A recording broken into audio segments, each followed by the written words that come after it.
है बच्चों, और कैसे हो आप सभी। तो आज हम आप लोगों को बताएंगे परागण के बारे में। ये भी क्लास 12th के एग्ज़ाम के पॉइंट ऑफ व्यू से इम्पोर्टेंट है।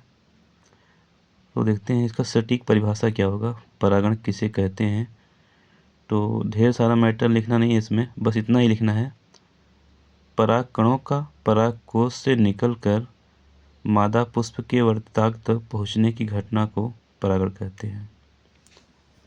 तो परागकणों का परागकण से निकलकर मादा पुष्प के वर्तिकाग्र तक पहुंचने की घटना को परागण कहते हैं।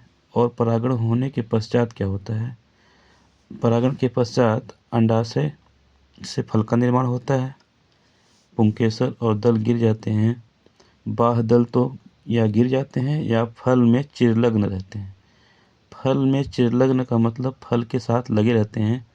उसका एग्जाम्पल चित्र तो नहीं दिया है इसमें, इधर देखिए हम बनाए बच्चों। इधर जैसे बैगन है, इसमें चिरलग्न लगा हुआ है। ये मिर्चा है, इसमें भी लगा होता है। इस प्रकार से आगे चलते हैं। परागण के प्रकार। परागण दो प्रकार का होता है, स्वपरागण और परपरागण। स्वपरागण जो होता है बच्चों, ये क्या होता है, देखिए स्वपरागण जो होता है इसमें बच्चों, एक मिनट,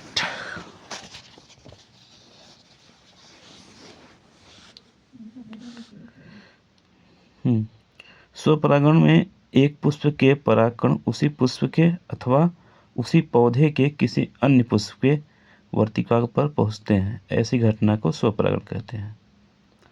मतलब क्या होता है कि उसी पुष्प पे या फिर उसी पौधे के किसी अन्य पुष्प पे परागकण पहुंचते हैं तो क्या होता है, स्वपरागण होता है। कहाँ पहुंचते हैं, वर्तिकाग्र पर। वर्तिकाग्र क्या होता है, पुष्प का मादा भाग। चलो आगे देखते हैं। ये स्वपरागण क्या होता है, दो प्रकार का होता है। पहला है स्वक युग्मन।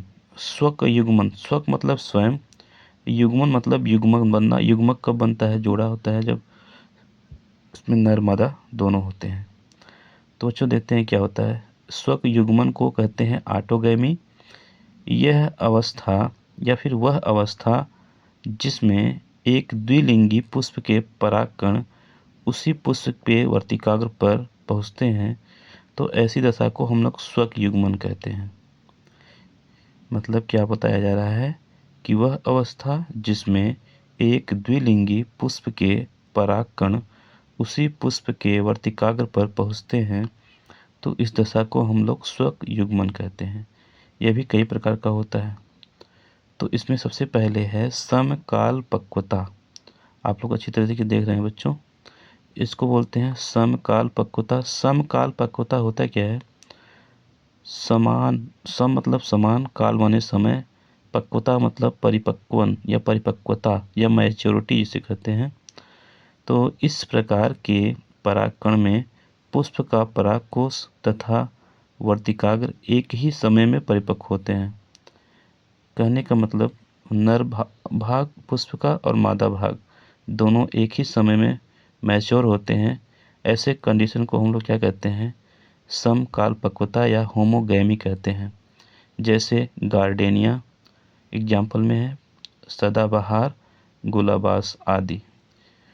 नेक्स्ट क्या है, कलिका परागण।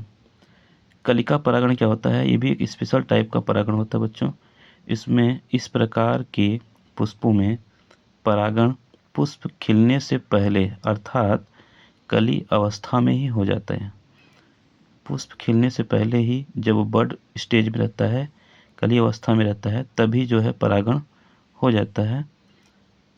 इसको हम लोग कहते हैं कलिका परागण या फिर बर्ड पॉलिनेशन होता है।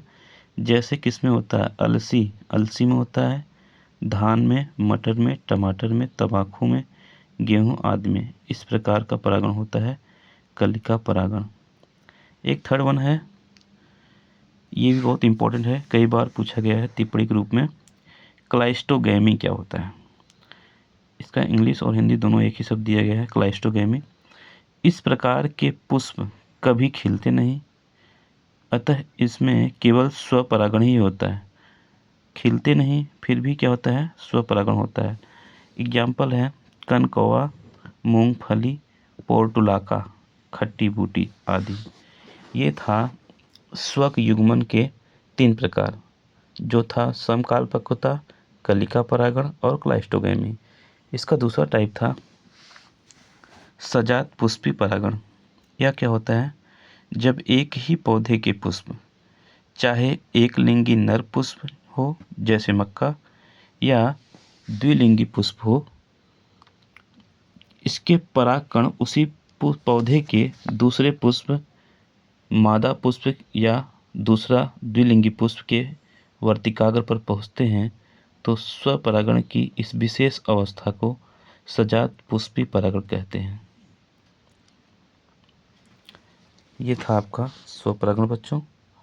तो इतना आप स्वपरागण के प्रकार भी दिया गया है और परिभाषा लिख देंगे तो बेहतर हो, आपको परिणाम मिलेगा। धन्यवाद।